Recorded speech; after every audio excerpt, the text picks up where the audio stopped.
Il y a une dame ce matin qui est venue qui m'a dit « Je vous ai commandé un livre pendant le Click and Collect. J'ai été très contente et maintenant je vous recommande quelque chose. » Donc on en a bavé, mais il y a du positif. Solidarité, crainte d'une nouvelle vague de Covid, joie de Noël qui se prépare, c'est ce qu'on ressent chez les commerçants dits non essentiels depuis le 28 novembre.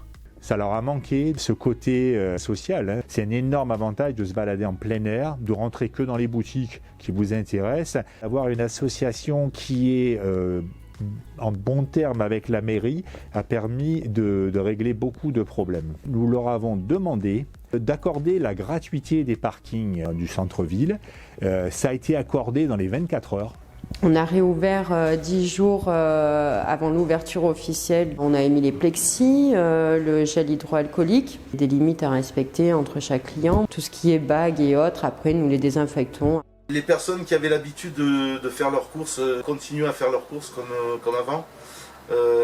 Mais il y a quand même un sentiment de crainte. Nous, de notre côté commerçant, on veut animer le centre-ville avec de la musique dans les rues et puis surtout une grosse tombola avec plus de 14 000 € de lot. On espère que ça va redonner aux gens envie de faire travailler leurs commerçants qui ne sont pas forcément plus chers qu'ailleurs. Les Sénois, j'espère qu'ils vont passer un bon Noël, quoi qu'il en soit. Oublier un peu tout ça, cette morosité, ces contrariétés.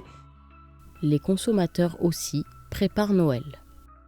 Les supermarchés ont des prix compétitifs, mais je vais essayer de faire vivre les petits commerces de la Seine. C'est mieux qu'on croise le moins de gens possible. Sur Internet, je pense que c'est plus raisonnable. Pour moi, c'est justement important, le contact humain. C'est plus des fêtes de fin de Covid que de fin d'année. Réjouissance et prudence pour cette fin d'année très particulière. RCB Radio.